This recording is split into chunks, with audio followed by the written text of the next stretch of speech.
Sveiki, mėlyjeji, su jumis vėlgi aš, kineziterapeutas Marius, ir šiandien noriu pašnekėti apie griuvimų prevenciją.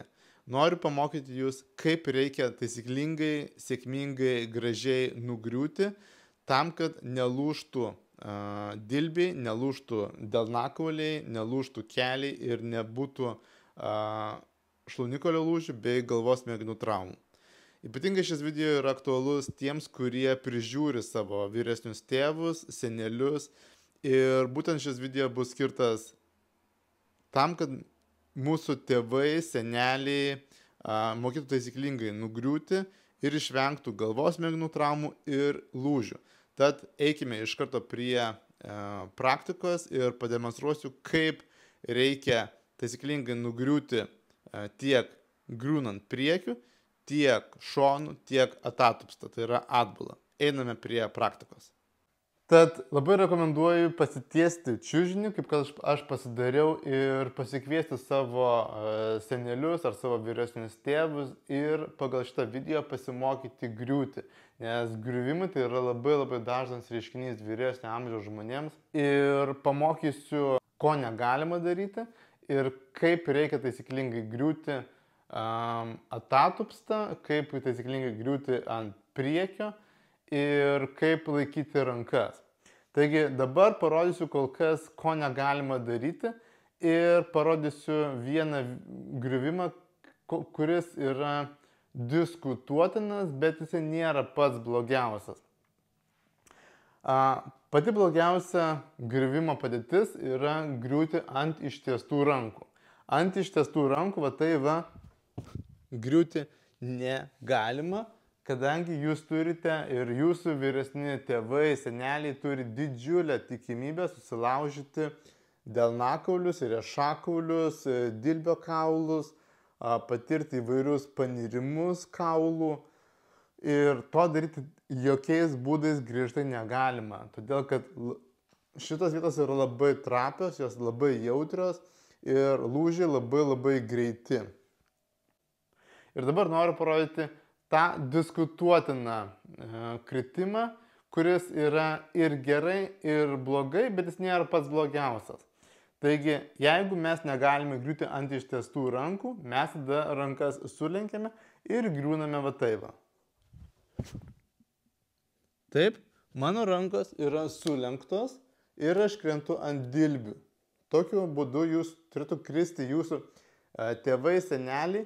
Bet šitas kritimas turi vieną blogą dalyką, kad, kaip matėte, aš kritau ant sulenktų kelių. Ir tokiu atveju gali vykti kelių girnelių lūžiai.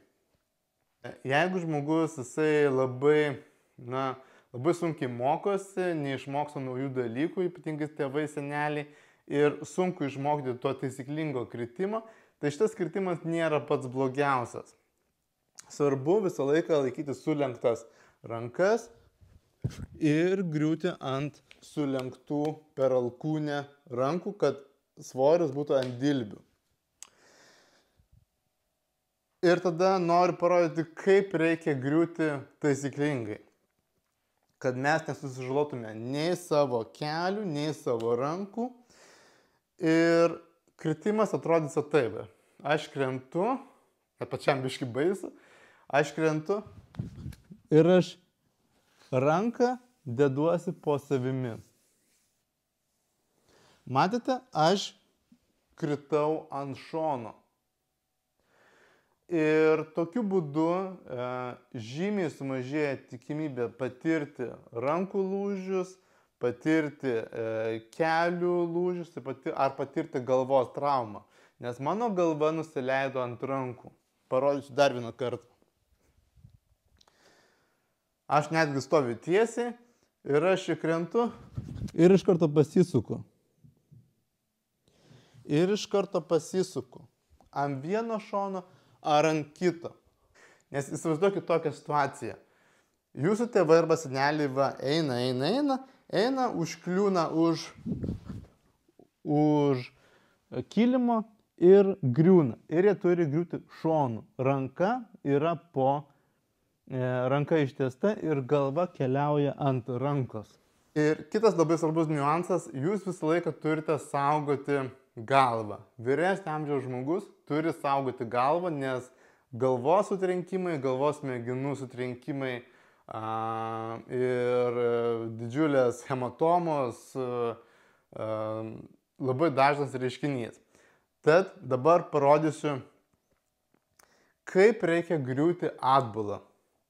Tos informacijos yra pakankamai mažai, ypatingai lietuvių kalba jos visiškai nėra. Tad parodysiu, kaip reikia griūti atbulą.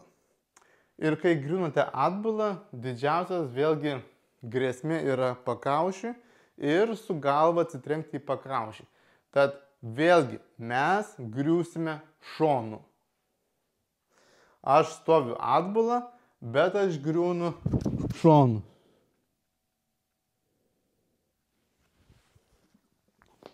Taip, aš net einu atbulą ir aš griūnu šonu. Aš atsitrenksiu su užpakaliu į žemę, gali būti hematoma sėdmenyse, bet jau žmogus apsaugo savo galvą. Ir noriu parodyti dar vieną griuvimo būdą, kuris vėlgi apsaugo mūsų galvą. Jisai labai panašus yra į tokį kūlverstį. Taip. Kai žmogus griūna pusiau šonu, nebent rankos, nebent sulenktos rankos, alkūnė lieka sulenkta arba taip kaip patogu, bet esmė, kad žmogus lenkia galvą kuo arčiau kelių, kuo arčiau krūtinės ir daro tokį įsisiūbavimą. Taigi dar vieną kartą paskutinį.